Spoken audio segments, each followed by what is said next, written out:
এবং উপকৃত হতে পারবে ইনশাআল্লাহ। সম্মানিত সুধী, গত সপ্তাহে আমরা আলোচনা করেছিলাম কোরআনময় হোক আমাদের এবারের রমাদান এই শিরোনামে কিভাবে আমরা কোরআন নাজিলের মাসে কোরআনের সাথে সম্পর্ক বাড়াতে পারি, আমাদের অ্যাটাচমেন্টকে আরো মজবুত করতে পারি।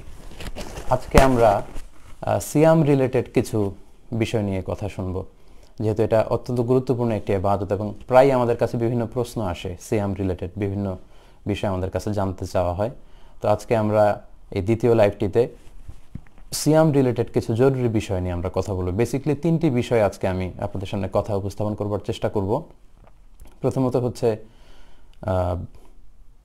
এই সিয়াম আমাদের জন্য আল্লাহ তাআলা ফরজ করেছেন, কিন্তু কিছু প্রেক্ষাপটে আল্লাহ তাআলা কিছু ব্যক্তিদেরকে ছাড় দিয়েছেন, যারা রমাদানে সিয়াম না রাখলেও চলবে, রোজা না রাখলেও চলবে, কিন্তু পরবর্তীতে তাদেরকে কাজা করতে হবে।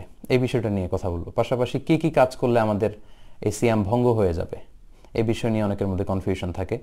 এই বিষয়টি নিয়ে আজকে আমরা সুস্পষ্ট করার চেষ্টা করব এবং সবশেষে কিছু কিছু বিষয় আছে যেগুলোতে সিয়াম ভঙ্গ হয় না, কিন্তু আমাদের অনেকেরই ধারণা যে এগুলোতে হয়তো রোজা ভঙ্গ হয়ে যেতে পারে। তো এই কনফিউশন দূর করবার জন্য এই বিষয়গুলো নিয়েও আমরা কথা বলবো। তাহলে প্রথমে আমরা বলবো যে কাদেরকে এই সিয়ামের ব্যাপারে ছাড় দেওয়া হয়েছে, তারপর আমরা বলবো কি কাজ করলে রোজা ভেঙে যায়, এবং সবশেষে আমরা শুনবার চেষ্টা করব যে কি কি কাজে আমাদের মধ্যে কনফিউশন তৈরি হয় বাট এতে রোজা ভঙ্গ হয় না। সম্মানিত সুধী মণ্ডলী, আমি কালামুল্লাহ মাজিদের সূরাতুল বাকারার 185 নম্বর আয়াত তেলাওয়াত করেছি, যেখানে আল্লাহ তাআলা বলছেন যে এই রমাদান মাসে আল্লাহ কোরআন নাজিল করেছেন এবং যে ব্যক্তি এই রমাদানকে পায় সে যেন সিয়াম সাধন করে, সে যেন রোজা রাখে। এই আয়াত দিয়ে বেসিক্যালি সিয়ামকে আমাদের জন্য ফার্জ করা হয়েছে। ফামান শাহিদা মিনকুমুশ শাহরা ফালিয়াসুমহু, তাদের মধ্যে থেকে যারা এই মাস পাবে বা এই মাসে পৌঁছবে তারা যেন রোজা রাখে। এই ফালিয়াসুমহু শব্দ দিয়ে বেসিক্যালি এই সিয়াম পালনকে আমাদের জন্য ফরজ করা হয়েছে। এবং আমরা জানি যে সিয়াম হচ্ছে one of the 5 pillars of Islam. ইসলামের যে 5টি ভিত্তি, এই 5টি ভিত্তির একটি অন্যতম ভিত্তি হচ্ছে এই সিয়াম। পিলার ছাড়া যেমনি কোনো ভবন কল্পনা করা যায় না, ভবনের অস্তিত্ব, তেমনি সিয়াম ছাড়াও ইসলামের সামগ্রিক রূপকে কিন্তু কল্পনা করা যাবে না। আল্লাহর হাবিব সাল্লাল্লাহু আলাইহি ওয়াসাল্লাম বলেছেন, সহিহ বুখারীতে এই হাদিসটি এসেছে এবং সহিহ মুসলিমেও এসেছে, বিখ্যাত হাদিস, যে বুনিয়াল ইসলামু আলা খামসি শাহাদাতি আন লা ইলাহা ইল্লাল্লাহ ওয়া আন্না মুহাম্মাদার রাসূলুল্লাহ ওয়া ইকামিস সালাহ ওয়া ইতাইজ যাকাহ ওয়া হাজ্জিল বাইতি ওয়া সাওমি রমাদান। এখানে ইসলামের 5টি ভিত্তি নিয়ে কথা বলা হয়েছে, যে ইসলামের 5টি ভিত্তির প্রথমটি হচ্ছে এই শাহাদাত, এই সাক্ষী দেয়া যে আল্লাহ ছাড়া কোনো ইলাহ নেই এবং আল্লাহর মুহাম্মদ সাল্লাল্লাহু আলাইহি ওয়াসাল্লাম হচ্ছেন আল্লাহর রাসূল। তারপর হচ্ছে সালাত কায়েম করা, তারপর যাকাত আদায় করা এবং জিলহজ মাসে হজ করা, এবং সর্বশেষ হচ্ছে রমাদানের সিয়াম পালন করা। তো সিয়াম হচ্ছে one of the 5 pillars of Islam, ইসলামের 5টি ভিত্তির মধ্যে থেকে অন্যতম একটি ভিত্তি। এবং এই সিয়াম, এই ইবাদতটি, এই যে আমরা সিয়াম পালন করছি, রোজা রাখছি, এটি এমন একটি ইবাদত, কোনো ইবাদতের ক্ষেত্রেই কিন্তু আল্লাহ এমন ঘোষণা দেননি যে এই ইবাদতটি আমার জন্য রাখা হচ্ছে এবং আমি এটির প্রতিদান দেব, এমনটি বলা হয়নি, এমন এক্সপ্রেশন পাওয়া যায় না। শুধু সিয়ামের ক্ষেত্রেই এই এক্সপ্রেশনটা পাওয়া যায়। হাদিসে কুদসিতে আল্লাহ বলছেন, আস-সাওমু লি ফাইন্না সাওমা লি ফাইন্নাহু লি ওয়া আনা আজজি বিহি, এই সিয়াম আমার জন্য পালন করে থাকে আমার বান্দারা, তাই আমি নিজে এর প্রতিদান দেব, নিজ হাতে দেব এর প্রতিদান। অন্য এক বর্ণনা এসেছে যে ফাইন্নাহু লি ওয়া আনা উজজা বিহি, সিয়াম আমার জন্য রাখা হয় আর আমি নিজেই হব এই সিয়ামের প্রতিদান। তো এই হাদিস থেকে আমরা বুঝতে পারি আসলে এটা অনেক গুরুত্বপূর্ণ একটি ইবাদত, তাই আমাদের উচিত যথা নিয়মে আল্লাহ তাআলার সন্তুষ্টি অর্জনের উদ্দেশ্যে এই সিয়ামকে পালন করা। তো সেই উদ্দেশ্যকে সামনে রেখে আজকে আমরা ফিকহুস সিয়াম এই শিরোনামে কিছু কথা শুনবো এবং সেখানে আমরা জানবার চেষ্টা করব যে কাদেরকে এই সিয়ামের ব্যাপারে ছাড় দেওয়া হয়েছে, কি কাজ করলে সিয়াম ভঙ্গ হয়, এবং সবশেষে জানবো যে কি কি কাজ করলে অনেকে মনে করে থাকে যে সিয়াম ভঙ্গ হতে পারে, আসলে সিয়াম ভঙ্গ হয় না। তো ফিকহুস সিয়াম এই বিষয়টা অনেক ব্রড একটা ইস্যু, অনেক বড় একটা ব্যাপার, এটার সাথে অনেক বিষয় ওতপ্রোতভাবে জড়িত, কিন্তু আজকের এই আলোচনায় এত দীর্ঘ বা এত সবগুলো বিষয়কে ওইভাবে কভার করা যাবে না। আমরা বেসিক্যালি 3টা বিষয় নিয়ে কথা বলবো ইনশাআল্লাহ। তাহলে প্রথমে আমরা শুনবো যে কাদেরকে এই সিয়াম থেকে ছাড় দেওয়া হয়েছে। আমরা জানি যে প্রাপ্তবয়স্ক প্রতিটি নারী পুরুষের জন্য রমাদানে সিয়াম পালন করা ফরজ, কিন্তু কিছু কিছু ব্যক্তি আছে তাদের কিছু কারণে বা পরিস্থিতির আলোকে তাদেরকে সিয়াম থেকে ছাড় দেওয়া হয়েছে। তারা কারা? আমরা শুরুতে এ ব্যাপারে কথা শুনি যে কাদেরকে সিয়ামের ব্যাপারে আল্লাহ তাআলা ছাড় দিয়েছেন। সর্বপ্রথম যাদেরকে ছাড় দেওয়া হয়েছে তারা হচ্ছে সবই শিশুদেরকে সিয়ামের ব্যাপারে ছাড় দেওয়া হয়েছে। যারা আমাদের ঘরে ছেলে মেয়ে যারা আছে, যারা বয়সে উপনীত হয়নি, তাদেরকে শারিয়া ছাড় দিয়েছে, তাদের জন্য রোজাকে ফরজ করা হয়নি। তবে বাচ্চাদেরকে ইন্সপায়ার করা উচিত। 6-7 বছরে যখন বাচ্চারা পৌঁছে যাবে, অনেক বাচ্চারা রোজা রাখতে চায়, কিন্তু অনেক সময় বাবা মারা সেটা অ্যালাউ করতে চায় না। আমি বলবো যে তারা যদি রাখতে চায় এবং আপনি ফিল করেন যে ওরা পারবে, তাহলে ওদেরকে বাধা দেওয়া উচিত না, ওদেরকে ইন্সপায়ার করা উচিত। কারণ 1 দিন 2 দিন না খেয়ে থাকলে বাচ্চারা মরে যায় না, কিন্তু এই যে ছোটবেলা থেকে ওর যে একটা স্পিরিট, রোজা রাখার প্রতি ওর যে একটা আকাঙ্ক্ষা, বড়দের সবাইকে সে রোজা রাখতে দেখে, সেও রোজা রাখতে চায়। তো এই স্পিরিটটা যাতে আমরা নষ্ট না করি, আমরা যাতে তাদেরকে উদ্বুদ্ধ করি। কিন্তু শারিয়া তাদেরকে ছাড় দিয়েছে, কারণ তারা মুকাল্লাফ বিশরা নয়, তাদেরকে ছাড় দেওয়া হয়েছে, তাদের জন্য সিয়াম ফরজ নয়। 2 নম্বরে যাদেরকে ছাড় দেওয়া হয়েছে তারা হচ্ছে মাজনুন, মানে পাগল, মেন্টালি যারা ডিসঅর্ডার, কি করছে কি বলছে কিছুই জানে না, গায়ে কাপড় আছে কিনা এটা বুঝতে পারছে না, এই জাতীয় লোকদেরকেও কিন্তু শারিয়া আল ইসলামিয়া ছাড় দিয়েছে, তাদের উপরও রোজা রাখা ফরজ নয়। এটার দলিল হচ্ছে শিশুরা এবং মাজনুন যারা পাগল, মেন্টালি ডিসঅর্ডার, তারা যে এই সিয়ামের বিধানের আওতার বাইরে, তার দলিল হচ্ছে সুনানে আবু দাউদের একটি হাদিস, এবং হাদিসটি সহি। আল্লাহর হাবিব সাল্লাল্লাহু আলাইহি ওয়াসাল্লাম বলেছেন, রুফি আল কালামু আন সালাসা, 3 শ্রেণীর ব্যক্তির উপর থেকে শরীয়তের কলম উঠিয়ে নেওয়া হয়েছে। তারা কি করছে এগুলো লিখে রাখা হয় না, এটা মওকুফ, শরীয়তের কলমকে উঠিয়ে নেওয়া হয়েছে। এর মধ্যে প্রথম শ্রেণী হচ্ছে আনিন নাইমি হাত্তা ইয়াস্তাইকিযা, ঘুমন্ত ব্যক্তি থেকে শরীয়তের কলম উঠিয়ে নেওয়া হয়েছে। ঘুমন্ত অবস্থায় কে কি করলো এর ব্যাপারে আল্লাহ তাআলা তাকে জিজ্ঞেস করবে না। তারপর 2 নম্বর হচ্ছে আনিস সাবি হাত্তা ইয়াহতালিমা, শিশুদের ব্যাপারে ছাড় দেয়া হয়েছে যতক্ষণ না তারা বালেগ বা বালেগা হয়, অর্থাৎ ম্যাচিউরড হয়, প্রাপ্তবয়স্ক হওয়ার আগ পর্যন্ত তাদেরকে ছাড় দেওয়া হয়েছে, তাদের জন্য সিয়াম ফরজ নয়।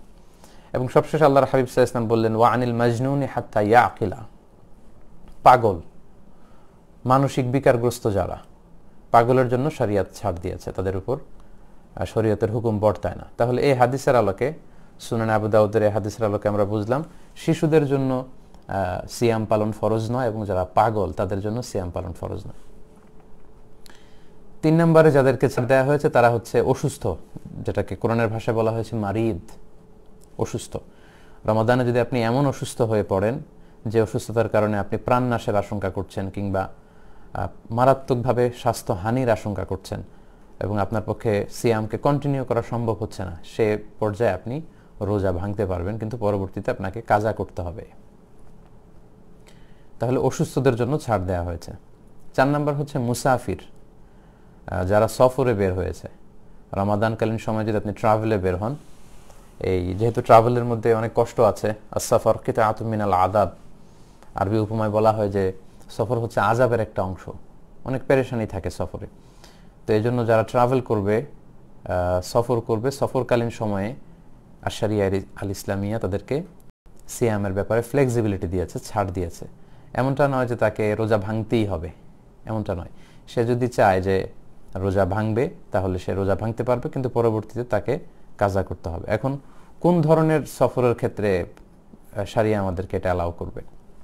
এক্ষেত্রে হানাফি স্কুল অফ থট, হানাফি মাযহাবের ফতোয়া অনুযায়ী যদি বলি, তাহলে 48 মাইল, কারো সফর যদি 48 মাইলের দূরত্বে হয়, যেটাকে আপনি কিলোমিটারে কনভার্ট করলে হয় 77 কিলোমিটার, অ্যারাউন্ড 77 থেকে 78 কিলোমিটার হবে, এবং লেস দেন 15 ডেজ, 15 দিনের কম যদি হয় আপনার সফরটা, দূরত্ব যদি হয় প্রায় 77 কিলোমিটার, আর যদি 15 দিনের কম সফর হয়, তাহলে এই জাতীয় সফরে যদি পেরেশানি থাকে, আপনি চাইলে এই সফরের পেরেশানিকে লাঘব করবার জন্য আপনি রোজা ভাঙতে পারবেন, কিন্তু পরবর্তীতে রোজাগুলো আপনার রাখতে হবে। এখন এটার দলিল কি? এটার দলিল হচ্ছে কোরআনের একটি আয়াত এবং আল্লাহ রাসূল সাল্লাল্লাহু আলাইহি ওয়াসাল্লামের আমল। ফাতহে মক্কার সময় যখন আল্লাহ রাসূল সাল্লাল্লাহু আলাইহি ওয়াসাল্লাম মক্কা বিজয়ের জন্য মদিনা থেকে মক্কায় রওনা হয়েছিলেন, তখন তিনি রমাদানে রওনা হয়েছিলেন।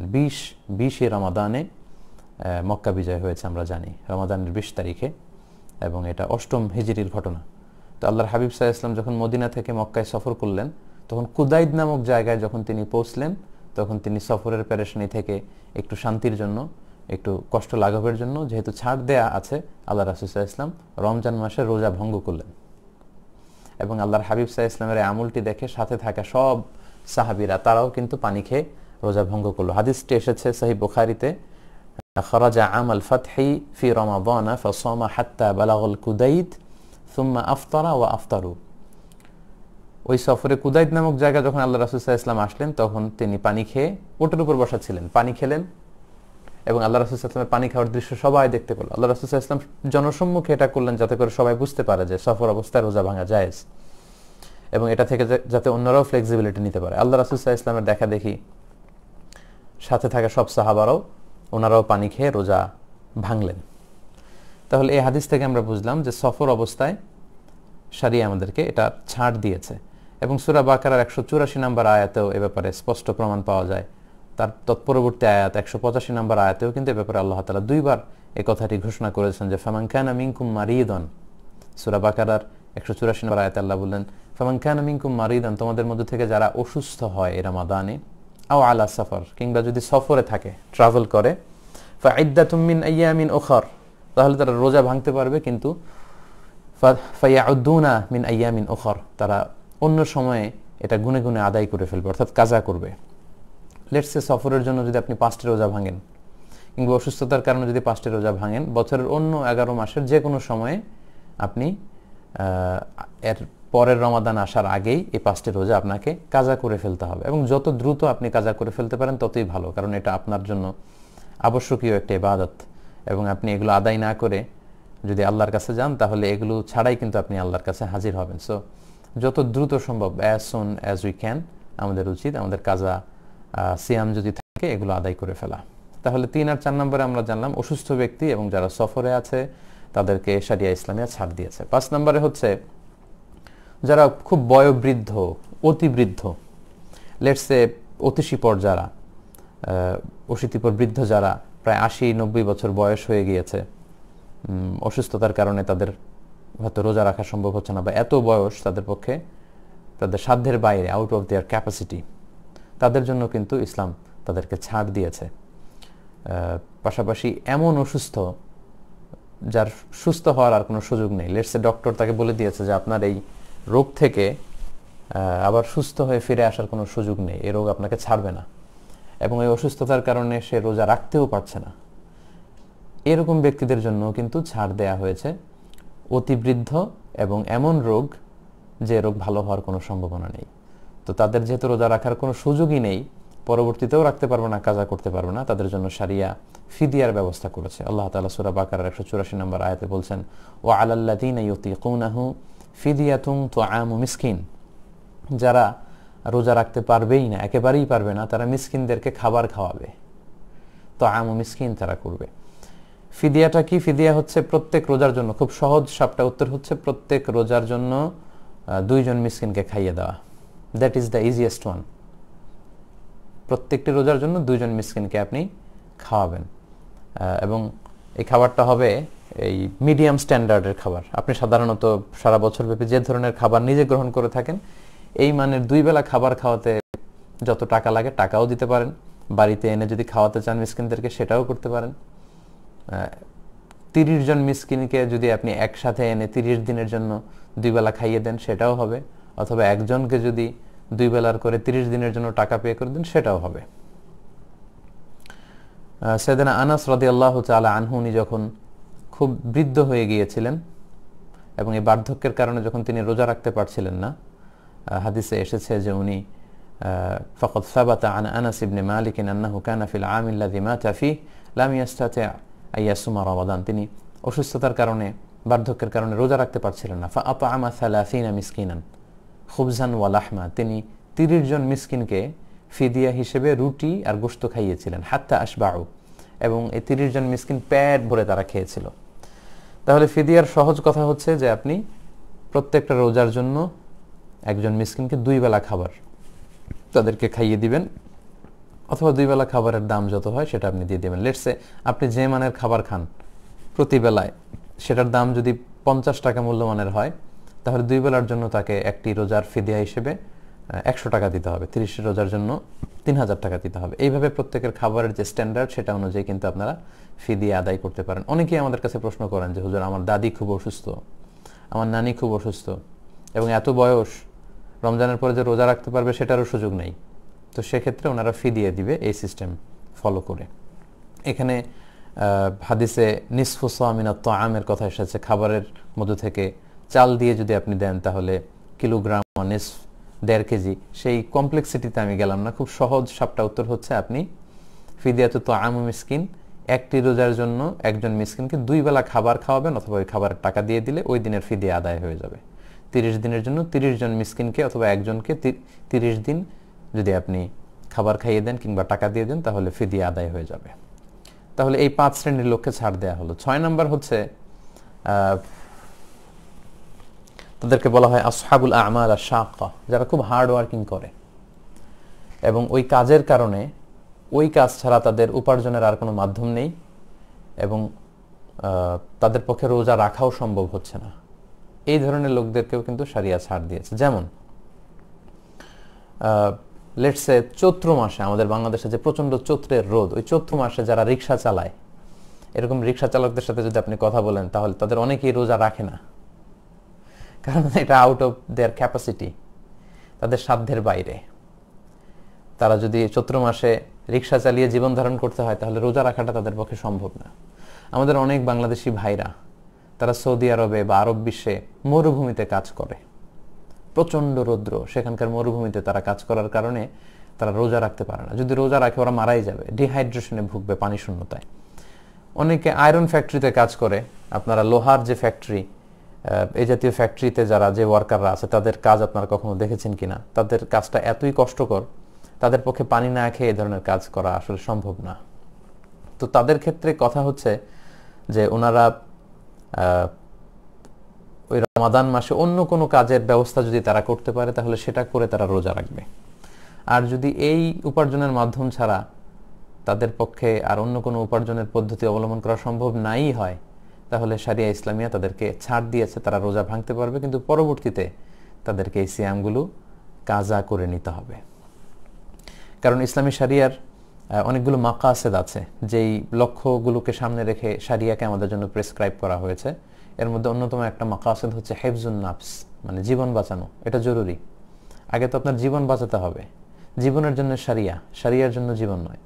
তাই তাদের জন্য ইসলামী শরিয়া ছাড় দিয়েছে, কিন্তু পরবর্তীতে ফ্লেক্সিবল টাইমে, লেটসে তারা যদি চৈত্র মাসের সময়ে রিক্সা পুলিং করার কারণে রোজা রাখতে না পারে, তাহলে শীতের সিজনে তাদের যখন সুযোগ হবে যতগুলো রোজা তারা ভেঙেছে এগুলোর কাজা করে ফেলবে। এখন এটার দলিল কি? দলিল হচ্ছে সূরা বাকারার 286 নম্বর আয়াত, যেখানে আল্লাহ তাআলা ইরশাদ করছেন, লা ইকাল্লিফুল্লাহু নাফসান ইল্লা উসআহা। আল্লাহ তাআলা তোমাদের সাধ্যের বাইরে কোনো কিছু চাপিয়ে দেয়নি। তো এই জাতীয় লোকদের পক্ষে আসলে এটা আউট অফ দেয়ার ক্যাপাসিটি, তাদের পক্ষে সম্ভব না রোজা রাখা। এবং সূরা নিসার 29 নম্বর আয়াতে আল্লাহ তাআলা বলেছেন, ওয়ালা তাকতুলু আনফুসাকুম ইন্নাল্লাহা কানা বিকুম রহিমা। তোমরা নিজেরা নিজেদেরকে হত্যা করো না, ধ্বংস করে দিও না, আল্লাহ তো তোমাদের প্রতি রহমদিল, তোমরা কেন নিজেদের উপর কঠোর আচরণ করবে। এবং আপনি যদি সফরের মধ্যে কেন রোজা ভাঙার অনুমতি দেওয়া হলো এটা নিয়ে যদি একটু অ্যানালাইসিস করেন, ওখান থেকে কেয়াস করে যদি আপনি ভাবেন, তাহলে আপনি দেখতে পাবেন যে সফরে রোজা না রাখার সুযোগ দেওয়া হয়েছে, ছাড় দেওয়া হয়েছে, কারণ সফরে পেরেশানি আছে, অনেক কষ্ট আছে, ডিফিকাল্টিজ আছে।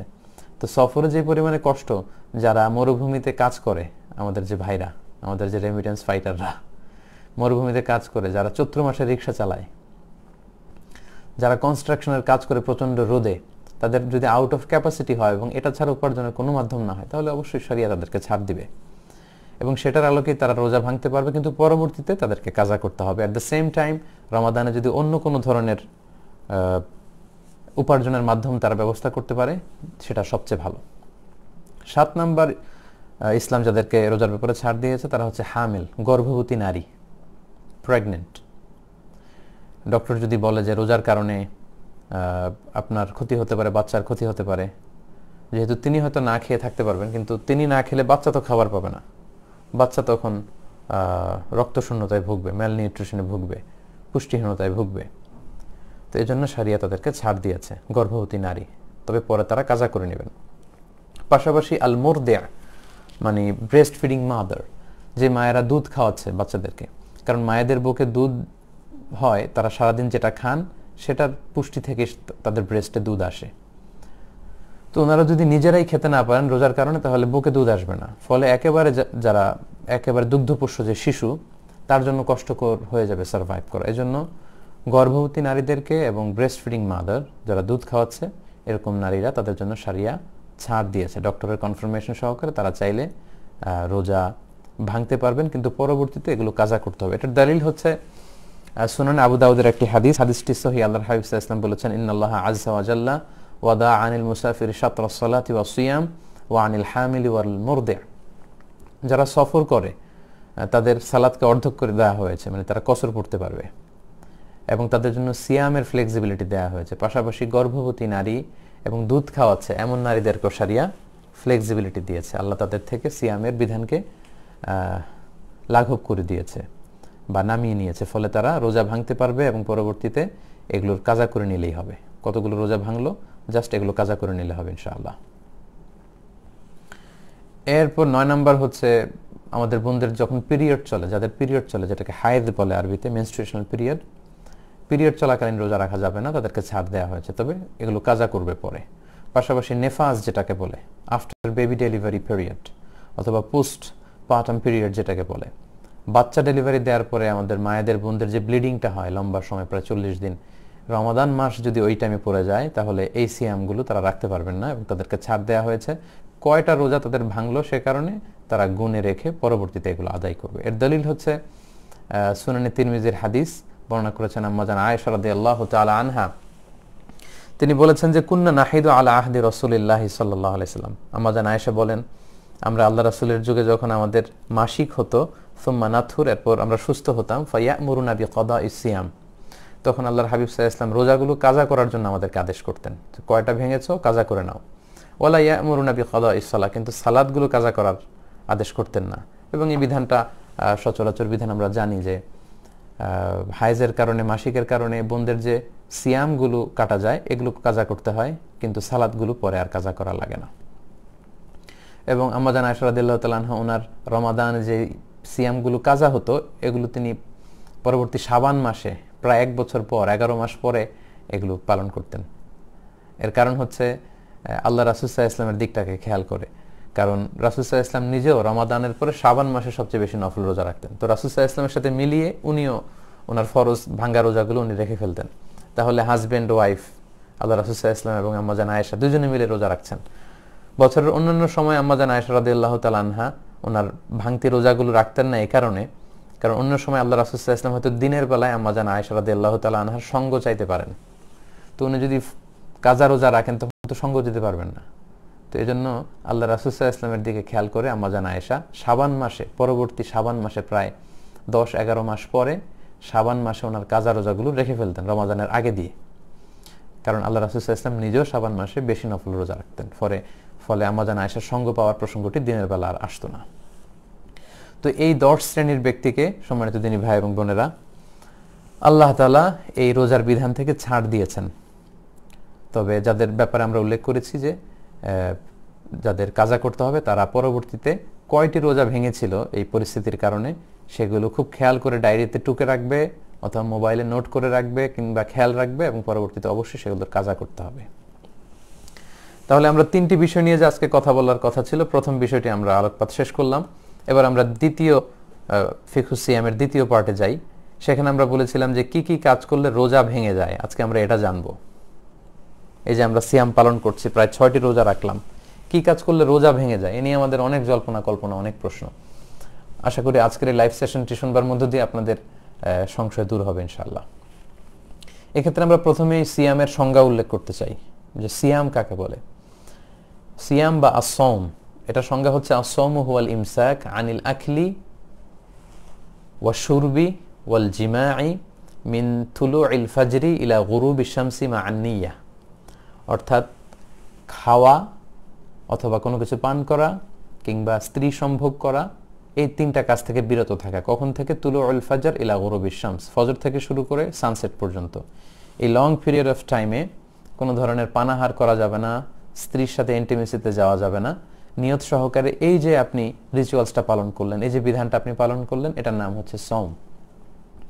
তো সওম বা সিয়ামের এই সংজ্ঞা থেকেই, এই ডেফিনেশন থেকেই কিন্তু আমরা বুঝতে পারছি যে আমরা যদি কেউ খাই তাহলে রোজা ভেঙে যাবে, পান করলে রোজা ভেঙে যাবে, স্ত্রী সম্ভোগ করলে রোজা ভেঙে যাবে।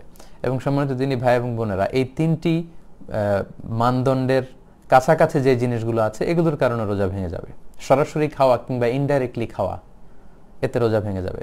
ডিরেক্টলি আপনি স্ত্রীর সাথে ফিজিক্যাল ইন্টিমেসিতে যাওয়া অথবা যে কোনোভাবে আপনার শাহওয়াতকে পূর্ণ করা, এটার মধ্যে দিয়ে যদি আপনার সিমেন আউট হয় তাহলে কিন্তু আপনার রোজা ভেঙে যাবে। তাহলে সংজ্ঞার আলোকে আসুন আমরা জেনে নিই যে কি কি কাজ করলে আমাদের রোজা ভঙ্গ হয়ে যাবে। 1 নম্বর হচ্ছে ইচ্ছাকৃত যদি কেউ খেয়ে ফেলে রমাদানে, ইচ্ছাকৃত খাবার খেলে রোজা ভেঙে যায়। 2 নম্বর হচ্ছে ড্রিঙ্কিং ইনটেনশনালি, ইচ্ছাকৃত যদি কেউ ড্রিঙ্কস করে, পান করে, কোনো শরবত খেয়ে ফেলে, পানি খেয়ে ফেলে, জুস খেয়ে ফেলে, রোজা ভেঙে যাবে। 3 নম্বর হচ্ছে যদি ফিজিক্যাল ইন্টারকোর্স করে দিনের বেলায়, হাজব্যান্ড ওয়াইফ যদি ফিজিক্যাল ইন্টারকোর্স করে তাহলে তাদের রোজা ভেঙে যাবে। এবং এই ইচ্ছাকৃত খাওয়া, পান করা এবং ফিজিক্যাল ইন্টারকোর্স করা এটা খুব ভয়ঙ্কর। এই কারণে আপনার যে রোজাটা ভাঙলো এটা শুধু কাজা করলেই হবে না, কাফারাও করতে হবে। এবং একটা রোজার কাজা হচ্ছে একটি রোজা রাখা, আর একটি রোজার কাফারা হচ্ছে 60টি রোজা রাখা, 60, আই রিপিট, 60টি রোজা রাখা, এবং মোতাতালিয়ান, ধারাবাহিকভাবে, মাঝখানে কোনো গ্যাপ দেওয়া যাবে না। তো এটা খুবই বড় একটা থ্রেট শরিয়ার পক্ষ থেকে এবং বড় একটা ওয়ার্নিং যারা রমাদানের রোজাকে ভঙ্গ করে। এটা পানাহারের কারণে হোক, স্ত্রী সম্ভোগের কারণে হোক, হাজব্যান্ড ওয়াইফের ফিজিক্যাল ইন্টিমেসির কারণে হোক, এতে যদি রোজা ভঙ্গ হয় শুধু কাজা করলেই হবে না, আপনাকে কাফারাও দিতে হবে। এবং হানাফি এবং মালিকি মাযহাবে এই কাফারা ওয়াজিব হয় 2টি কারণে, পানাহার এবং স্ত্রী সম্ভোগ। অর্থাৎ আপনি যদি দিনের বেলা ইচ্ছা করে খেয়ে ফেলেন কিংবা ফিজিক্যাল ইন্টিমেসিতে যান স্ত্রীর সাথে, তাহলে আপনার কাজাও লাগবে, কাফারাও লাগবে। কিন্তু শাফি এবং হাম্বলি মাযহাবে শুধু স্ত্রী সম্ভোগটাকেই কাফারা ওয়াজিব হওয়ার কারণ হিসেবে উল্লেখ করা হয়েছে। তো আমাদের বাংলাদেশে যেহেতু বেশিরভাগ লোকজনই হচ্ছে বা 90%, মোর দেন 90% হানাফি মাযহাবকে আমরা অনুসরণ করি, তো সেক্ষেত্রে আমরা এটাই সাজেস্ট করব যে যদি আপনি খেয়ে ফেলেন রমজানে, ইচ্ছাকৃত যদি আপনি খাবার খাওয়ার মধ্য দিয়ে রোজা ভাঙেন কিংবা ফিজিক্যাল ইন্টিমেসির কারণে রোজা ভাঙেন, তাহলে আপনাকে কাজাও করতে হবে, আপনাকে কাফারাও করতে হবে। সেটা খুবই ভয়ঙ্কর। একটি রোজার কাজা হচ্ছে একটি রোজা পরবর্তীতে রাখা, এবং একটি রোজার কাফারা হচ্ছে 60টি রোজা রাখা। কিন্তু এই 60টি রোজা রাখলেও রমাদানের একটি রোজার যে বারাকা বা মাহাত্ম সেটা কিন্তু হাসিল হবে না। So be aware of that. এ ব্যাপারে কিন্তু আমাদেরকে সাবধানে থাকতে হবে, কোনোভাবেই আমরা এই পাপ কাজের সাথে যেন জড়িয়ে না যাই। 4 নম্বর হচ্ছে ভমিটিং ইনটেনশনালি, ইচ্ছা করে যদি কেউ বমি করে তাহলে তার রোজা ভেঙে যাবে। এর দলিল হচ্ছে সুনানে তিরমিজির হাদিস, হাদিসটি সহিহ। আল্লাহর হাবিব সাল্লাল্লাহু আলাইহি ওয়াসাল্লাম বলছেন, মান যারাআহুল কাইউ আই গালাবাহু ফালাইসা আলাইহি কাদা। কারো যদি বমি চলে আসে, মানে বমি তার উপর বিজয় লাভ করে, অর্থাৎ বমি চলে আসলো হুট করে অসুস্থতার কারণে বা খারাপ লাগছে, বমি চলে আসলো, তাহলে কিন্তু তার কাজা করা লাগবে না, রোজা ভাঙবে না। কিন্তু ওমান ইস্তাকা আমাদান, ইচ্ছা করে যদি কেউ বমি আনতে চায় এবং বমি করে ফেলে, ফালইয়াকদি, তার রোজা ভেঙে যাবে এবং সে যেন এই রোজাটি কাজা করে। তাহলে 4 নম্বরে জানলাম ইচ্ছাকৃত বমি করলে রোজা ভেঙে যায়। 5 নম্বর হচ্ছে মাস্টারবেশন, যেটাকে আরবিতে বলে আল ইস্তিমনা, বাংলায় বলা হয় হস্তমৈথুন। এই কাজ যদি কেউ করে, অর্থাৎ ইচ্ছাকৃতভাবে যদি বীর্যপাত করে, তাহলে সে কারণে কিন্তু আপনার রোজাটি ভেঙে যাবে। সো যুবক ভাইরা, যুবক যুবতীরা খুবই সাবধান, এটা একটা বড় ধরনের পাপ, কবিরা গুনাহ মিনাল কাবায়ের, এবং রমাদানে যদি কেউ এই কাজ করে তার রোজা কিন্তু ভেঙে যাবে। এটার দলিল হচ্ছে সহিহ বুখারীর হাদিস, হাদিসে কুদসি, যেখানে আল্লাহ তাআলা ইরশাদ করছেন, ইয়াদাউ তুআমাহু ওয়া শারাবাহু ওয়া শাহওয়াতাহু মিন আজলি। রোজাদার রমজান মাসে আমি আল্লাহর সন্তুষ্টির জন্য খাবারকে বর্জন করে, পান করাকে বর্জন করে এবং তার শাহওয়াতকে বর্জন করে, তার যে ডিজায়ার, তার যে যৌন তাড়না, এটাকে সে অবদমিত করে রাখে, কন্ট্রোল করে রাখে। সো আপনি যদি ইস্তেমনা করেন, অর্থাৎ মাস্টারবেশন করেন, তার মানে এর মাধ্যমে আপনি আপনার শাহওয়াতকে, আপনার খায়েশকে আপনি পূরণ করলেন। সিমেন আউট করার মধ্য দিয়ে আপনি কিন্তু আপনার এই শাহওয়াতকে অর্জন করে ফেললেন। ফলে এই যে সিয়ামের একটা পার্ট হচ্ছে শাহওয়াতকে বর্জন করা, সেটা হয়নি। ফলে এ কারণে আপনার রোজা ভেঙে যাবে। সো খুব সাবধান। 6 নম্বর হচ্ছে কেউ যদি সিগারেট খায়, স্মোকিং করে, স্মোকিং ইনভ্যালিডেটস দ্য ফাস্ট। স্মোকিং এমনিই তো এটা বড় ধরনের গুনাহ, এটা স্বাস্থ্যহানি হয়, পরিবেশ দূষণ করে, আশেপাশে যারা থাকে তাদেরও ক্ষতি। সো যারা স্মোকিং করছেন রমাদানে খুবই সাবধান, আপনাদের রোজা কিন্তু ভেঙে যাচ্ছে। কারণ স্মোকিংয়ের মাধ্যমে যে টোবাকোর যে ধোঁয়া এবং এর মধ্যে কিছু পার্টিকেল কিন্তু আপনার দেহের ভেতরে চলে যাচ্ছে, স্টোমাকে চলে যাওয়ার সমূহ সম্ভাবনা। এই জন্য স্কলাররা বলেছেন যে স্মোকিং করলে রোজা ভেঙে যায়। 7 নাম্বার হচ্ছে নাকে যদি আপনি কোনো ওষুধ দেন, let's a nose drop, it's very sensitive. I repeat, আমি আবার বলছি, নাকে যদি আপনি কোনো ধরনের ড্রপ ইউজ করেন, কারণ our nose is a gateway to reach to our stomach. আমাদের নাক দিয়ে কিন্তু আমাদের স্টোমাকে পানি, খাবার এগুলো পৌঁছে যায়। এজন্য দেখবেন কেউ যদি অসুস্থ হয় তাকে অনেক সময় নাক দিয়ে স্যালাইন দেওয়া হয়, নাক দিয়ে খাবার দেওয়া হয়। তার মানে নাক দিয়ে আমাদের পাকস্থলিতে বা আমাদের স্টোমাকে খাবার পৌঁছানোর একটা গেটওয়ে আছে। সো এই নোজ ড্রপে কিন্তু আপনার রোজা ভেঙে যাবে। এটা ভেরি সেন্সিটিভ, সাধারণত usually it goes in. So এই জন্য স্কলারদের ভিউ হচ্ছে যে আপনি নাকের ড্রপ যদি ইউজ করেন, এটার স্বাদ গলায় চলে যাবে এবং স্টোমাকে চলে যাওয়ার সম্ভাবনা। সো এটাতে রোজা ভেঙে যাবে। তাই আমরা সাজেস্ট করি আপনি রাত্রিবেলায় নাকের ড্রপ ইউজ করবেন। নাক দিয়ে কোনো ওষুধ ইউজ করলে কিন্তু আপনার রোজা ভেঙে যাবে। এটার দলিল হচ্ছে সুনানে তিরমিজির হাদিস। আল্লাহ রাসূল সাল্লাল্লাহু আলাইহি ওয়াসাল্লাম এক সাহাবীকে বলেছিলেন যে আসবিগিল wudu, তুমি অজুকে পরিপূর্ণভাবে আদায় করো, ওয়া খাল্লিল বাইনাল আসাবি', আর অজুর সময় আঙ্গুলগুলো সুন্দর করে খিলাইল করে করে পানি পৌঁছে দাও, ওয়া বালিগ ফিল ইস্তিনশাক, আর ভালো করে নাকে পানি দাও। আমরা অজুর সময় নাকে পানি দিয়ে ইস্তিনশাক করি। তবে ইল্লা আন তাকুনা সাইমান, তবে তুমি যদি রোজা অবস্থায় থাকো তাহলে নাকে পানি দিতে যেও না, নাকে পানি দিয়ে ভেতরের দিকে টান দিও না। কারণ রোজা অবস্থায় নাকে পানি দিয়ে ভেতরের দিকে টান দিলে এটা আপনার খাদ্যনালী দিয়ে স্টোমাকে, আপনার পাকস্থলীতে পৌঁছে যাওয়ার সমূহ সম্ভাবনা, এতে রোজা ভেঙে যাবে। তাই নাকের ড্রপ যদি আপনি ইউজ করেন আপনার রোজা ভেঙে যাবে। তাহলে সম্মানিত শুধু আমরা এই পয়েন্টটাও ভালো করে আশা করি বুঝতে পারলাম যে আমরা কি কি কাজ করলে আমাদের সিয়াম ভঙ্গ হয়ে যায়। দ্বিতীয় পয়েন্টটিও আমরা আশা করি বুঝতে পেরেছি। সর্বশেষ পয়েন্টে তাহলে আমরা এখন চলে যাব। আমরা আগেই বলেছিলাম সর্বশেষ পয়েন্ট হচ্ছে things or actions that don't invalidate the fast.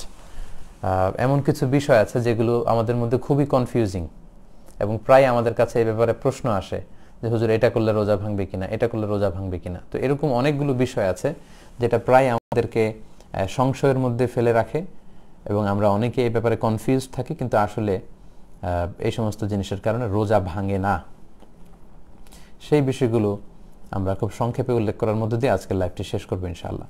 তাহলে কি কি কাজ করলে রোজা ভাঙে না আমরা সেগুলো খুব সংক্ষেপে জেনে নিব। 1 নম্বর হচ্ছে কেউ যদি অনিচ্ছাকৃতভাবে পানাহার করে, রমজানের দিনের বেলায় যদি অনিচ্ছাকৃত অর্থাৎ ভুলে গিয়ে যদি কেউ খায় অথবা জোর করে যদি তাকে কেউ খাইয়ে দেয়, খেতে বাধ্য করে, এই সমস্ত কারণে কিন্তু রোজা ভাঙবে না।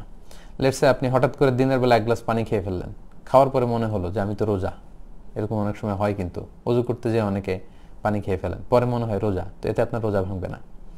অথবা আপনি যদি পেট ভর্তি ভাতও খেয়ে ফেলেন, পুরো 1 প্লেট ভাতও খেয়ে ফেলেন, খাওয়ার পর যদি মনে হয় ইস আমি তো, এটা তো রমাদান, আমি তো রোজা, তো এই যে ভুল করে আপনি খেয়ে ফেললেন, পান করলেন, এতে কিন্তু আপনার রোজা ভাঙবে না। এর দলিল হচ্ছে সহিহ বুখারীর হাদিস। আল্লাহ রাসূল সাল্লাল্লাহু আলাইহি ওয়াসাল্লাম ইরশাদ করছেন মান নাসিয়া ওয়া হুয়া সাইম, কেউ রোজা রাখা অবস্থায় যদি ভুলে যায় যে সে রোজা রেখেছে, ফা আকালা আও শারিবা, তারপর সে যদি কিছু খেয়ে ফেলে কিংবা কিছু পান করে ফেলে, ফাল ইউথিম্মা সাওমাহু, সে যেন তার রোজাকে পরিপূর্ণ করে, কারণ রোজা ভাঙেনি, তো ভুল করে খেয়েছে। ফা ইন্নামা আতআমাহুল্লাহু ওয়া সাকাহু, কারণ আল্লাহই তাকে খাইয়েছে, আল্লাহই তাকে পান করিয়েছে। এজন্য সম্মানিত দিনী ভাই এবং বোনেরা, আমাদের অনেকের এই মিস্টেকটা হয়। রমজানের দিনের বেলায় ভুল করে যদি আপনি পানি খেয়ে ফেলেন বা কিছু খেয়ে ফেলেন, আপনার রোজা ভেঙেছে বলে আপনি ভুল করবেন না, মনে করে ভুল করবেন না, আপনার রোজা ভাঙেনি, ইউর সিয়াম ইজ স্টিল ওকে। সো আপনি রোজা কন্টিনিউ করবেন, কারণ আল্লাহ আপনাকে খাইয়েছে, আল্লাহ আপনাকে পান করিয়েছে। ভুলের কারণে আপনার রোজা ভেঙে যাবে না। আরেকটি হাদিসের দলিল, যে হাদিসটি সহিহ ইবনে হিব্বানে এসেছে, মুস্তাদরাকে হাকিমে এসেছে। আল্লাহর হাবিব সাল্লাল্লাহু আলাইহি ওয়াসাল্লাম বলছেন মান আফতারা ফি শাহরি রমাদানা নাসিয়ান, কেউ যদি রমজান মাসে দিনের বেলা ভুল করে কিছু খেয়ে ফেলে, ফালা কাদা আলাই ওয়ালা কাফারা, তাহলে তার কাজাও করা লাগবে না, কাফারাও দেয়া লাগবে না, কারণ তার রোজাই তো ভাঙেনি। তাই ভুল করে খেলে পান করলে রোজা ভাঙে না। এ হচ্ছে প্রথম কথা। 2 নম্বর কথা হচ্ছে যারা বিবাহিত, দিনের বেলা যদি বিবাহিত কেউ ভালোবাসার আতিশায্যে তার স্ত্রীকে জড়িয়ে ধরে কিংবা কিস করে, এই কিসিং এর কারণে এবং হাগিং এর কারণে, ভালোবাসা প্রকাশ করার কারণে এগুলোতে রোজা ভাঙে না। কিন্তু আমরা সাজেস্ট করব যে এই জাতীয় কাজে যাতে আমরা দিনের বেলা জড়িয়ে না পড়ি। কারণ আপনি যদি আপনার বিবাহিত স্ত্রীকে জড়িয়ে ধরেন বা কিস করেন, এতে হয়তো আপনি সেক্সুয়ালি আরো এক্সাইটেড হয়ে যেতে পারেন। হয়তো এক পর্যায়ে আপনি একেবারে ফাইনাল ডেস্টিনেশনে চলে গেলে আপনি হয়তো ফিজিক্যাল ইন্টিমেসিতে গেলেন বা ফিজিক্যাল ইন্টারকোর্সে গেলেন, আপনি একটা হারাম কাজ করে ফেলেন। এবং আগেই আমরা এই ব্যাপারে সতর্ক করেছি যে সেক্ষেত্রে আপনার শুধু কাজা করলেই হবে না, কাফারাও দেওয়া লাগবে, এবং এটা একটা বড় ধরনের ওয়ার্নিং এবং মহাবিপদে তখন আপনি পড়ে যাবেন। এজন্য আমরা সাজেস্ট করি যে দিনের বেলায় এই জাতীয় কাজ যেন আমরা না করি। তারপরেও কেউ যদি ভালোবাসার আতিশায্যে দিনের বেলায় আপনার স্ত্রীকে যদি আপনি জড়িয়ে ধরেন বা চুমু খান, এতে কিন্তু আপনার রোজা ইনশাআল্লাহ ভাঙবে না। এর দলিল হচ্ছে সহিহ মুসলিমের হাদিস, আম্মা জান আয়েশা রাদিয়াল্লাহু তাআলা আনহা, আল্লাহ রাসূল সাল্লাল্লাহু আলাইহি ওয়াসাল্লামের প্রিয়তমা সহধর্মিণী, তিনি নিজেই বর্ণনা করছেন যে তিনি বলছেন, কানা নবিয়্যু সাল্লাল্লাহু আলাইহি ওয়াসাল্লাম ইউকাব্বিলু ওয়া হুয়া সাইম। আল্লাহ রাসূল সাল্লাল্লাহু আলাইহি ওয়াসাল্লাম রমাদান মাসে দিনের বেলায় আমাকে চুমু দিতেন, ওয়া ইউবাশিরু ওয়া হুয়া সাইম, এবং তিনি আমাকে জড়িয়ে ধরতেন, আগলে রাখতেন রোজা রাখা অবস্থায়। তো এটাই প্রমাণ করে যে চুমু দিলে বা স্ত্রীকে জড়িয়ে ধরলে, কিস করলে বা হাগ করলে, এতে করে কিন্তু আপনার রোজা ভাঙবে না। তবে আমরা এটাকে সাজেস্ট করি না, যেহেতু এটার কারণে আপনি সেক্সুয়ালি এক্সাইটেড হয়ে যেতে পারেন এবং আপনি বড় ধরনের কবিরা গুনাহে লিপ্ত হয়ে যেতে পারেন। তবে কারো যদি নিজের ওইরকম কন্ট্রোল থাকে, তাহলে এরকম ঘটনা যদি ঘটে যায়, তাহলে আপনার রোজা ভাঙবে না ইনশাআল্লাহ। 3 নাম্বার হচ্ছে ওয়েট ড্রিম, যেটাকে আরবিতে বলে আল ইহতিলাম, বাংলায় অর্থ দাঁড়াবে স্বপ্নদোষ। অর্থাৎ রমাদানের দিনের বেলা আপনি ঘুমিয়ে আছেন, এমন কিছু হয়তো স্বপ্নে দেখেছেন যেটার কারণে আপনার উত্তেজনা চলে এসেছে এবং সিমেন আউট হয়েছে, দেহ থেকে বীর্যপাত হয়েছে। তো এটার কারণে কিন্তু আপনার রোজা ভাঙবে না, কারণ আপনি ঘুমিয়েছিলেন। আমরা শুরুতেই শুনেছি যে রুফি আল কালামু আন সালাসা আনিন নাইমি হাত্তা ইয়াস্তাইকিযা, ঘুমন্ত ব্যক্তির উপর থেকে শরীয়তের বিধানকে রহিত করা হয়েছে যতক্ষণ না সে জাগ্রত হয়। তো ঘুম অবস্থায় তো আপনি ইচ্ছাকৃত এটা করেননি, ফলে এই যে আপনার সিমেন আউট হলো, এতে করে আপনার রোজা ইনশাআল্লাহ ভাঙবে না। জাস্ট আপনার জন্য গোসল ফরজ হয়েছে। আমরা জানি যে সিমেন আউট হলে, দেহ থেকে বীর্যপাত হলে গোসল ফরজ হয়। আপনি ঘুম থেকে উঠেই তাড়াতাড়ি গোসল করে নেবেন, এতে আপনার রোজা ভাঙবে না ইনশাআল্লাহ। স্বপ্নদোষের কারণে রমাদানের দিনের বেলা স্বপ্নদোষ হলে, যেটাকে ওয়েট ড্রিম বলে, এতে আপনার রোজা ভাঙবে না। 4 নাম্বার হচ্ছে ব্লাড টেস্ট। অনেকে জিজ্ঞেস করে যে হুজুর, রমাদানে রোজা রেখে ব্লাড টেস্ট করা যাবে কিনা? কি মনে হয় আপনাদের, ব্লাড টেস্ট করা যাবে? হ্যাঁ, ঠিকই বলেছেন, ব্লাড টেস্ট করা যাবে। ব্লাড টেস্ট করলে রোজা ভাঙবে না ইনশাআল্লাহ, যেহেতু এটা খুব অল্প পরিমাণের রক্ত নেওয়া হয়। সামান্য কিছু রক্ত নিয়ে সাধারণত এই মেডিকেল টেস্টগুলো করা হয়। এতে রোজাদারের দেহে কোনো প্রভাবও পড়ে না, কোনো দুর্বলতাও আসে না, ফলে আপনার রোজা ভাঙবে না ইনশাআল্লাহ। 5 নাম্বার হচ্ছে অনিচ্ছাকৃত যদি কেউ বমি করে, তাহলে রোজা ভাঙবে না। কি কি কাজ করলে রোজা ভেঙে যায়? সেক্ষেত্রে আমরা বলেছিলাম যে ইচ্ছা করে রোজা অবস্থায় যদি কেউ বমি করে, তাহলে তার রোজা ভেঙে যায়। তাহলে ওই হাদিস থেকে আমরা বুঝতে পারছি যে অনিচ্ছাকৃত যদি কারো বমি আসে, এবং ওই হাদিসটা আমরা উল্লেখ করেছি যে অনিচ্ছাকৃত যদি কেউ ভমিটিং করে ফেলে, তাহলে কিন্তু ওই ভমিটিং এর কারণে তার রোজা ভাঙবে না ইনশাআল্লাহ। 6 নম্বরে হচ্ছে নোজ ব্লিডিং, নাক দিয়ে অনেক সময় রক্ত পড়ে অনেকের, এতে রোজা ভাঙবে কিনা? না, এতে যেহেতু অল্প রক্ত, এটা কোনো প্রভাব ফেলে না দেহে, এতে করে ইনশাআল্লাহ রোজা ভাঙবে না। রমজান মাসে অনেকের দাঁত ফেলা লাগতে পারে, রিমুভিং টুথ ডিউরিং রমাদান। তো যদি কারো দাঁত পড়ে যায় বা দাঁত ফেলতে হয়, দাঁত ফেলার কারণে যে সামান্য ব্লিডিং হয়, এতে ইনশাআল্লাহ আপনার রোজা ভাঙবে না। 8 নম্বর হচ্ছে ইনজেকশন। অনেকে এই প্রশ্নটা আমাদের করে থাকেন যে রমাদান মাসে ইনজেকশন পুশ করা যায় কিনা। জি, এটার উত্তর হচ্ছে রমাদানে আপনি ইনজেকশন পুশ করতে পারবেন, যদি সেই ইনজেকশনটা সিম্পল পেইন কিলার ইনজেকশন হয়, ব্যথানাশক ইনজেকশন, অথবা অ্যান্টিবায়োটিক ইনজেকশন হয়। এই জাতীয় কোনো মেডিকেশন বা ভ্যাকসিন জাতীয় ইনজেকশন হলে সেটা আপনার রোজা ভাঙবে না ইনশাআল্লাহ। কিন্তু ওই ইনজেকশন যদি স্বাভাবিক ইনজেকশন না হয়ে কোনো এনার্জেটিক ইনজেকশন হয়, যেটার মধ্যে ফুড সাপ্লিমেন্টারি আছে, অথবা যেটার মধ্যে নিউট্রিশিয়াস, যেটা নিউট্রিশন ভ্যালু আছে, পুষ্টিগুণ সম্পন্ন ইনজেকশন। এখন এমনও অনেক ফুড সাপ্লিমেন্টারি ভ্যাকসিন বা ইনজেকশন আবিষ্কার হয়েছে, যেটা আপনার দেহে পুশ করলে 3 দিন 4 দিন আপনার ক্ষুধা লাগবে না, পুষ্টি শূন্যতায় ভুগবেন না। এটা এত এনার্জেটিক ইনজেকশন। এই জাতীয় ইনজেকশন দিলে কিন্তু আপনার রোজা ভেঙে যাবে, কারণ তখন আপনি ইনডাইরেক্টলি সেই আল আকল ওয়া শুরব, আমরা শুরুতে যেটা বলেছি খাওয়া এবং পান করা অর্থাৎ পানাহার, সেটাই আপনি করছেন। আপনি সরাসরি হয়তো মুখ দিয়ে খাদ্যনালী দিয়ে আপনার পাকস্থলী বা স্টোমাকে খাবার পাঠাচ্ছেন না, কিন্তু ইনডাইরেক্টলি এনার্জেটিক বা ফুড সাপ্লিমেন্টারি কিংবা নিউট্রিশন ভ্যালু আছে এরকম ইনজেকশন পুশ করে কিন্তু এই খাবার বা পানীয়ের কাজই আপনারা করছেন। তো এই জাতীয় ইনজেকশন হলে রোজা ভেঙে যাবে। কিন্তু এমনি সিম্পলি কোনো ভ্যাকসিন, পেইন কিলার ইনজেকশন, এই জাতীয় সাধারণ ইনজেকশন ইনশাল্লাহ রোজা ভাঙবে না। 9 নম্বর হচ্ছে আমাদের ডেইলি লাইফে কিছু কমন বিষয় আছে যেগুলো আমরা বাসায় বা বাসা বাড়িতে ঘরে ইউজ করি, এগুলোর ব্যাপারে আমরা প্রায় প্রশ্ন শুনি যে এগুলোতে রোজা ভাঙবে কিনা। এর মধ্যে একটা হচ্ছে টুথপেস্ট দিয়ে ব্রাশ করা যাবে কিনা, এবং যদি ব্রাশ কেউ করে তাহলে রোজা ভাঙবে কিনা। এর উত্তর হচ্ছে কেউ যদি টুথপেস্ট দিয়ে রমাদানে দিনের বেলায় ব্রাশ করে তাহলে তার রোজা ভাঙবে না, তবে এটা মাকরু হবে। এই কারণে কারণ এটা খুব ঝাঁঝালো, এটার মধ্যে এক ধরনের স্বাদ থাকে, এবং দিনের বেলা কেন আপনি এটা করবেন? আপনি মেসওয়াক করবেন। আল্লাহ রাসূল সাল্লাল্লাহু আলাইহি ওয়াসাল্লামের সুন্নাহ হচ্ছে মেসওয়াক করা, দাঁতের সুরক্ষা দেয়, দাঁতকে মজবুত করে, দাঁতকে সুন্দর রাখে, দাঁতকে পরিচ্ছন্ন রাখে। এবং আল্লাহ রাসূল সাল্লাল্লাহু আলাইহি ওয়াসাল্লাম নি'মা সিওয়াকিয়া জাইতুনের ডাল দিয়ে আল্লাহ রাসূল সাল্লাল্লাহু আলাইহি ওয়াসাল্লাম মেসওয়াক করতেন। তাই আমরা সাজেস্ট করব দিনের বেলা আপনি মেসওয়াক করবেন। আপনি যদি ব্রাশ করতে চান তাহলে আমাদের সাজেশন হচ্ছে যে সাহারি খাওয়ার পরে, যেহেতু অনেক ফুড পার্টিকেল দাঁতের কণায় জমে থাকে, সাহারি খাওয়ার পরে ফজর শুরু হওয়ার আগে আপনি টুথপেস্ট দিয়ে ব্রাশ করে ফেলেন, সারাদিনের জন্য আপনি ফ্রেশ, আর প্রত্যেক নামাজের আগে আপনি মেসওয়াক করুন। কিন্তু কেউ যদি দিনের বেলা কোনো কারণে টুথপেস্ট দিয়ে ব্রাশ করে ফেলে, এ কারণে তার রোজা ভাঙবে না ইনশাআল্লাহ। তারপর মাউথ ওয়াশ আমরা মাঝে মাঝে ইউজ করি।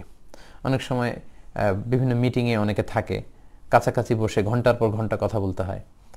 এই জাতীয় সোশ্যাল এঙ্গেজমেন্টের সময় অনেকে ওই মিটিংগুলোতে যাওয়ার আগে মাউথ ওয়াশ দিয়ে কুলি করে আসে। তো কেউ যদি মাউথ ওয়াশ দিয়ে কুলি করে তার রোজা ভাঙবে কিনা? না, এতে তার রোজা ভাঙবে না। এক্ষেত্রেও তার রোজা মাকরু হবে, যেহেতু এটার একটা স্বাদ আছে, এবং এটা সে না নিলেও পারতো। সে যদি মিসওয়াক করতো তাহলেও কিন্তু তার মুখের পরিচ্ছন্নতাটা অর্জিত হতো। এজন্য আমরা রমাদানের দিনের বেলায় টুথপেস্ট এবং মাউথ ওয়াশ এগুলো ব্যবহার করার ক্ষেত্রে উৎসাহিত করি না, অনুৎসাহিত করি। আমরা সবসময় মেসওয়াকের কথা বলি। তবে কেউ যদি এটা করে তাহলে কিন্তু তার রোজা ভাঙবে না। অনেকে মনে করে থাকেন যে ওয়ালা খলুফু ফামি সাইমি আতিয়াবু ইনদাল্লাহি মিন রিহিল মিস্ক, একটা হাদিসে এসেছে যে রোজাদারের মুখের দুর্গন্ধ এটা আল্লাহর কাছে মিস্কের যে পারফিউম সেটার চেয়ে বেশি দামি আল্লাহ তাআলার কাছে, সুবহানাল্লাহি বিহামদি। সো এই দুর্গন্ধ আল্লাহর কাছে দামি বলে আপনি সারাদিন দাঁত না মেজে মেসওয়াক না করে দুর্গন্ধ মুখ করে রাখবেন, বিষয়টি কিন্তু এমন নয়। এটা বলা হয়েছে ফামি সাইম, রোজাদারের মুখের গন্ধ, যেটা সারাদিন ফাস্টিং এর কারণে তার পাকস্থলী থেকে একটা ব্যাড স্মেল বা ব্যাড ওডর আসে। স্বাভাবিক যে গন্ধটা, সেটা হচ্ছে আপনি সবসময় মেসওয়াক করার পরেও সারাদিন ফাস্টিং এর কারণে এক ধরনের গন্ধ আসবে সেটা। তাই বলে আপনি দাঁত পরিষ্কার না করে নিজেকে অপরিচ্ছন্ন রেখে কিন্তু অন্য কাউকে কষ্ট দিতে পারবেন না। তাহলে টুথপেস্ট এবং মাউথওয়াশ ইউজ করলে রোজা ভাঙে না, কিন্তু এটাকে আমরা অনুৎসাহিত করি। এবং টুথপেস্ট দিয়ে ব্রাশ করতে চাইলে বেটার আপনি সাহারি খাওয়ার পরে, ফজর শুরু হওয়ার আগেই আপনি এটা শেষ করে ফেলবেন। আমরা দিনের বেলা মেসওয়াকের ব্যাপারে সবসময় উৎসাহিত করে থাকি। মেসওয়াক এটা দাঁতের জন্য ভালো, এবং এটা আল্লাহ রাসূল সাল্লাল্লাহু আলাইহি ওয়াসাল্লামের সুন্নাহ, ডিরেক্টলি সুন্নাহ। সো সেটা করবেন ইনশাআল্লাহ। এরপর অনেকে প্রশ্ন করে থাকেন আতর দেয়া যাবে কিনা, পারফিউম দেয়া যাবে কিনা। হ্যাঁ, রমাদানের রোজা রেখে আতর ব্যবহার করা যায়, পারফিউম ব্যবহার করা যায়। আল্লাহর হাবিব সাল্লাল্লাহু আলাইহি ওয়াসাল্লাম রমাদানেও তিনি আতর ব্যবহার করতেন, এতে আপনার রোজা ভাঙবে না। এরপর চোখের ড্রপ, চোখের সমস্যার কারণে আমাদের অনেকের চোখের ড্রপ ইউজ করা লাগে, এতে রোজা ভাঙবে কিনা? না, এতে রোজা ভাঙবে না। সুরমা দিলে রোজা ভাঙবে না। মেয়েরা যদি চোখের সৌন্দর্যের জন্য আইলাইনার ইউজ করে, এগুলোতে রোজা ভাঙে না। কারণ হাদিস আমরা দেখেছি যে রমাদানে সাহাবারা চোখে সুরমা দিয়েছেন, আল্লাহ রাসূল সাল্লাল্লাহু আলাইহি ওয়াসাল্লাম সুরমা দিয়েছেন, এবং এটা কোনো খাবার জাতীয় কিছু না যেটা পেটে পচবে। সো আই ড্রপ দেয়া যাবে, এতে রোজা ভাঙে না। সুরমা দেয়া যাবে, এতে রোজা ভাঙে না। আইলাইনার এগুলো ইউজ করা যাবে, রোজা ভাঙে না। আরেকটা কমন প্রশ্ন সব সময় আমাদেরকে জিজ্ঞেস করে যে আমার আম্মা অসুস্থ, ডায়াবেটিক্সের পেশেন্ট, ইনসুলিন দেয়া যাবে কিনা। রমাদানে এটা একটা কমন কোশ্চেন, কারণ ডায়াবেটিক্স এটা এখন একটা বাংলাদেশের জাতীয় রোগে পরিণত হয়েছে। আমাদের ঘরে যারাই কিছুটা বয়স্ক, আমাদের আব্বা আম্মা দাদা দাদি অনেকেই কিন্তু এই ডায়াবেটিক্স আক্রান্ত। তো ডায়াবেটিক পেশেন্টের জন্য কিন্তু এই ইনসুলিনটা ব্যবহার করতে হয়।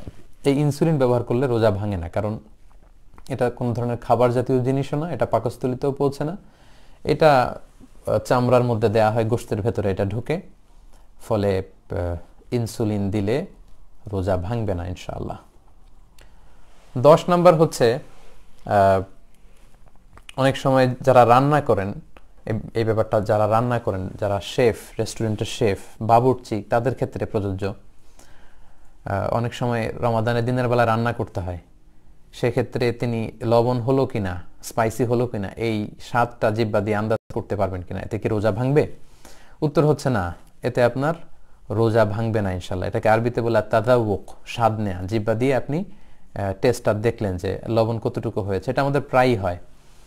হয়তো বাসায় আপনি 20-25 জনকে ইফতারের জন্য দাওয়াত করলেন, এখন অবশ্য লকডাউনের কারণে এটা হচ্ছে না বা ইফতারের প্রোগ্রামগুলো হচ্ছে না। বাসায় যদি 20-25 জনকে দাওয়াত করেন এবং তারা এসে খাবে, ওই খাবারটাতে যদি খুব বেশি লবণ হয়ে যায় তাহলে মেহমানদের কষ্ট হবে। এজন্য জিহ্বার একেবারে সামনের অংশ দিয়ে জাস্ট লবণটা ঠিক আছে কিনা বা স্পাইসিটা ঠিক আছে কিনা এটা আপনি দেখে সাথে সাথে কুলি করে ফেলবেন, এতে আপনার রোজা ভাঙবে না। অথবা ইফতারের প্রোগ্রামে লেটসে 500 মানুষের বিরিয়ানি রান্না করা হবে, এখন এটাতে যদি লবণ বেশি হয়ে যায় তাহলে তো এই 500 মানুষের রোজাদারের কষ্ট হবে। এজন্য যিনি শেফ আছেন, কুক আছেন, বাবুর্চি, তিনি লবণটা দেখার জন্য জিহ্বার একেবারে সামনের অংশ দিয়ে একটু টেস্ট করতে পারবেন, দেখবেন, এবং দেখেই আন্দাজ করেই সাথে সাথে কুলি করে ফেলবেন যাতে ভিতরে কিছু চলে না যায়। এই যে আপনি ট্রাই করলেন, টেস্ট করলেন লবণটা, এই তাযাউক যেটাকে বলে আরবিতে, এই তাযাউকের কারণে কিন্তু আপনার রোজা ভাঙে না। কারণ আল্লাহ রাসূল সাল্লাল্লাহু আলাইহি ওয়াসাল্লাম তিনি রমাদানে দিনের বেলায় মেসওয়াক করতেন কাঁচা জাইতুনের ডাল দিয়ে। তো যারা জাইতুনের কাঁচা ডাল দিয়ে মেসওয়াক করেন তারা দেখবেন যে এটার মধ্যে একটা লবণাক্ত স্বাদ আছে, একটা ঝাঁজ আছে। তো এই ঝাঁজ কিন্তু মেসওয়াক করতে গেলে জিহ্বায় লাগে, এতে আমাদের রোজা ভাঙে না। পাশাপাশি আমাদের বাংলাদেশে অনেক জায়গায় দেখবেন যে কিছু কিছু টিউবওয়েলের পানি খুব লবণাক্ত বা একটু মিষ্টি মিষ্টি। তো এই সমস্ত লবণাক্ত পানি দিয়ে কিন্তু অজু করা যায়। তো অজু করার জন্য যখন আপনি কুলি করলেন, ওই কুলি করাতে কিন্তু লবণাক্ত পানির স্বাদ আপনার জিহ্বায় লাগে, কিন্তু ওই জিহ্বায় লাগার কারণে কিন্তু আমাদের রোজা ভাঙে না। তো সে কারণেই যদি খাবারের লবণ ঠিক আছে কিনা এটা দেখার জন্য জিহ্বার সামনের অংশ দিয়ে যদি আপনি জাস্ট সিম্পলি একটু ট্রাই করেন, দেখেন, সাথে সাথে কুলি করে ফেলেন, এতে রোজা ভাঙবে না ইনশাআল্লাহ। আমি আমার লাইভের একেবারে শেষ পর্যায়ে চলে এসেছি।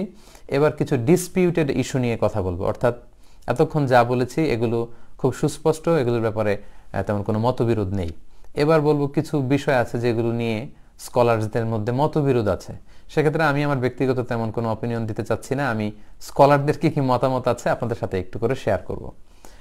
যে সমস্ত বিষয়ে মতবিরোধ আছে যে এগুলোতে রোজা ভাঙবে কি ভাঙবে না, এবং এ ব্যাপারে প্রায় আমরা অনলাইনে কথা শুনি এবং আমাদেরকে প্রশ্ন করা হয়, এর মধ্যে একটি হচ্ছে ইনহেলার অথবা নেবুলাইজার ফর অ্যাজমা পেশেন্ট, যাদের হাঁপানির রোগী আছে, শ্বাস নিতে কষ্ট হয়।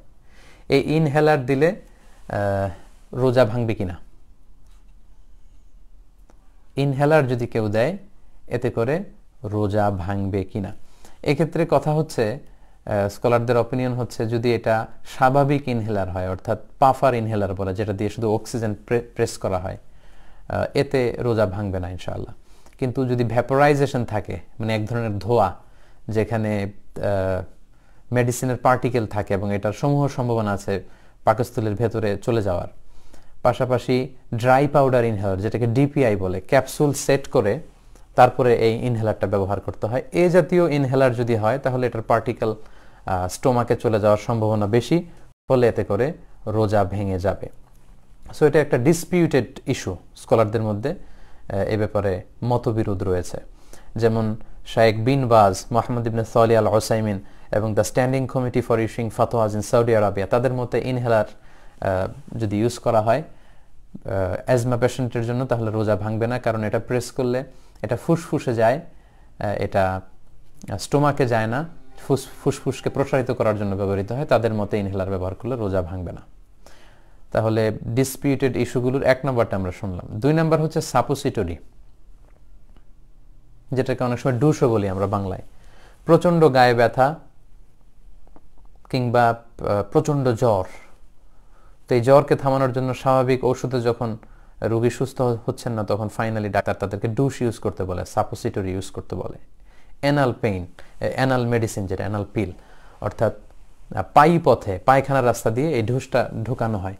তো এটাও কিন্তু ডিসপিউটেড ইস্যু, সেক্ষেত্রে ইবনু তাইমিয়া রহিমাহুল্লাহর মতামত হচ্ছে এতে করে রোজা ভাঙবে না, কিন্তু হানাফি ফতোয়া অনুযায়ী পাইপথ দিয়ে এই জাতীয় ওষুধ ঢুকালে এতে রোজা ভেঙে যায়। তো সেক্ষেত্রে আমরা বলতে পারি যে সাধারণত সাপোসিটরি দেয়া হয় কিন্তু খুব ইমার্জেন্সি পিরিয়ডে, সে যখন প্রচণ্ড রোগী, প্রচণ্ড জ্বর তার গায়ে, তো সেক্ষেত্রে তো আপনার জন্য রোজা ভাঙার সুযোগ দেয়া হয়েছে। আপনি যদি খুব বেশি অসুস্থ হয়ে যান, আমরা মারিদের ডিসকাশন আমরা বলেছি প্রচণ্ড যখন অসুস্থ হয়ে যাবেন তখন তার জন্য রোজা ভাঙা জায়েজ, আপনি সাপোসিটরি নিয়ে পরে কাজা করে নিলেই হবে ইনশাআল্লাহ। 3 নাম্বার হচ্ছে এয়ার ড্রপ। আমরা নাকের ড্রপের ব্যাপারে বলেছি যে nose is a gateway to reach to the stomach, নাক দিয়ে খাদ্যনালীতে খাবার পাঠানো যায় এবং এটা একটা গেটওয়ে স্টোমাকে পৌঁছার, সো নাকের ড্রপ তো রোজা ভেঙে যাবে। কিন্তু এয়ার ড্রপ, কানের ড্রপের ব্যাপারে স্কলারদের মধ্যে মতবিরোধ রয়েছে। মডার্ন স্কলারদের মতে কানের ড্রপ দিলে রমাদানের দিনের বেলায় যদি কেউ ড্রপ ইউজ করে তাহলে রোজা ভাঙবে না, কিন্তু হানাফি মাযহাব মতে কিন্তু রোজা ভেঙে যাবে। হানাফি বিভিন্ন ফতোয়ার কিতাবে এ ব্যাপারে আলোকপাত করা হয়েছে যে কানে তেল দিলে বা এই জাতীয় ওষুধ ইউজ করলে এতে রোজা ভেঙে যাবে। আমরা সেক্ষেত্রে হানাফি মাযহাবের একটা প্রসিদ্ধ ফিকার কিতাব হেদায়ের কথা উল্লেখ করতে পারি, যেটা বাংলাদেশে কওমিতেও পড়ায়, আলিয়াতেও ফাজিলে এটা পড়ানো হয়। তো সেখানে ওনারা উল্লেখ করেছেন যে কানে তেল দিলে বা ওষুধ ইউজ করলে এতে করে রোজা ভেঙে যায়। হেদায়ের একটা টেক্সট হচ্ছে ওমান ইহতাখানা আউইস্তাআতা আও আখতারা ফি উযুনিহি দুহুনান আফতারা, কানে তেল দিলে বা ওষুধ ঢুকালে রমাদানের দিনের বেলা তাহলে তার রোজা ভেঙে যাবে। ওলা কাফারাতা আলাই, শুধু এই রোজাটা ভাঙার কারণে তার কাফারা দিয়ে দিলেই হবে, তার আর কাজা করা লাগবে না। তাহলে এই ডিসপিউটেড ইস্যুটার ক্ষেত্রে আমরা মেজরিটি স্কলারদের দেখলাম যে কানে ড্রপ দিলে রোজা ভাঙে না, কিন্তু হানাফি ফতোয়া অনুযায়ী রোজা ভেঙে যাবে। 3 নাম্বার হচ্ছে হার্টের যে পেশেন্টরা আছে তাদের হার্ট অ্যাটাক থেকে বাঁচানোর জন্য এক ধরনের ট্যাবলেট ইউজ করা হয়, এটাকে নাইট্রোগ্লিসারিন ট্যাবলেট বলে। এই নাইট্রোগ্লিসারিন ট্যাবলেটটা জিহ্বার নিচে রাখা হয়, এটা খাওয়া হয় না। তো জিহ্বার নিচে রাখলে এই দেহ এটাকে অ্যাবজর্ব করে আর্টারির মধ্যে যে ব্লক পড়েছে ব্লক ছুটায় দেয় এবং হার্টের মধ্যে রক্তের পাম্পিংটাকে আরও বাড়িয়ে দেয়। তো it doesn't have any function two the stomach, এটা আসলে এটা কোনো খাবারও না, এটাকে গিলেও ফেলা হয় না, আর এটা স্টোমাকেও যায় না। তাই আধুনিক স্কলাররা বলেছেন যে এই নাইট্রোগ্লিসারিন ট্যাবলেট যারা হার্ট পেশেন্ট, চেস্টের ভেতর যে পেইন হয় এগুলোকে রিমুভ করার জন্য এই নাইট্রোগ্লিসারিন ট্যাবলেটে রোজা ভাঙবে না ইনশাল্লাহ। 4 নম্বর হচ্ছে কাপিং, মানে এটাকে বলা হয় আল হিজামা, শিঙ্গা নেওয়া। দেহে অনেক সময় খুব পেইন হয়, তো এই পেইন রিলিফের জন্য শিঙ্গা লাগানো হয়। তো এই শিঙ্গা লাগালে রোজা ভাঙবে কিনা, এক্ষেত্রে এটাও ডিসপিউটেড ইস্যু। হানাফি মাযহাব মতে শিঙ্গা লাগালে রোজা ভাঙে না, কিন্তু হাম্বলি মাযহাব মতে রোজা ভেঙে যায়। হাম্বলি মাযহাব তারা একটা স্ট্যান্ডার্ড সেট করেছে, তারা বলেছে যে অল্প ব্লিডিং হলে রোজা ভাঙে না, কিন্তু ব্লিডিংটা যদি খুব বেশি হয়, কাপিং অর্থাৎ শিঙ্গা লাগালে যে পরিমাণে রক্ত দেহ থেকে বের হয় ওই পরিমাণে হয়ে যায়, তাহলে তাদের মতো রোজা ভেঙে যাবে।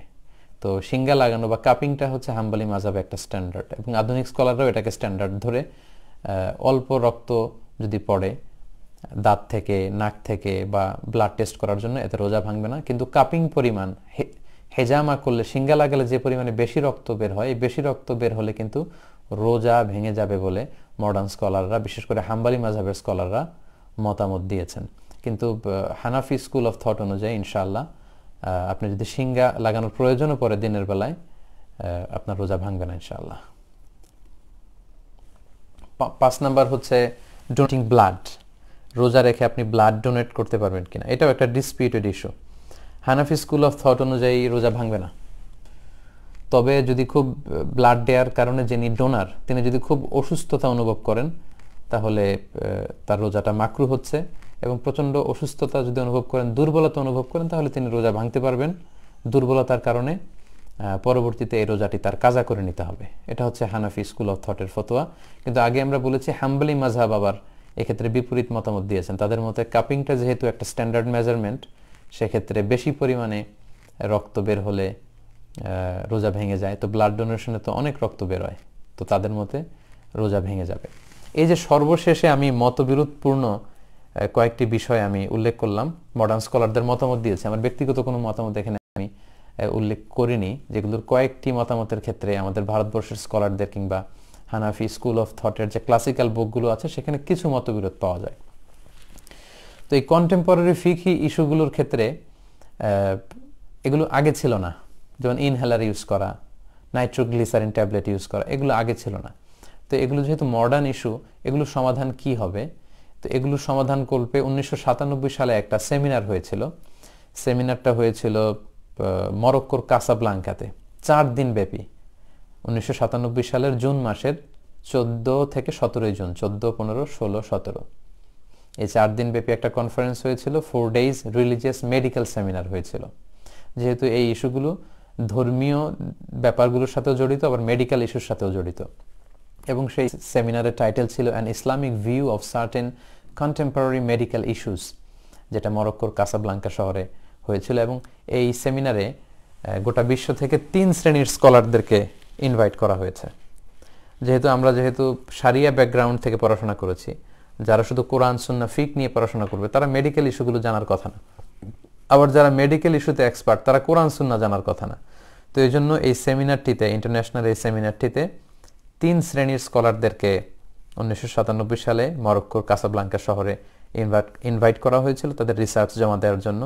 সেখানে তারা ইসলামিক জুরিস্ট মানে শারিয়া এক্সপার্ট, কোরআন সুন্নাহ এক্সপার্ট তাদেরকে দাওয়াত করেছিল। দ্বিতীয়ত তারা মেডিকেল প্র্যাকটিশনারদেরকে দাওয়াত করেছিল, ডাক্তারদেরকে, পাশাপাশি ফার্মাকোলজিস্ট যারা ড্রাগ এক্সপার্ট অর্থাৎ মেডিসিন এক্সপার্ট, কোন মেডিসিনের কী ধরনের ইম্প্যাক্ট দেহের কোন জায়গায় পৌঁছে কিভাবে কাজ করে, মুসলিম জুরিস্ট, মেডিকেল প্র্যাকটিশনার এবং ফার্মাকোলজিস্ট যারা ঔষধের ব্যাপারে এক্সপার্ট।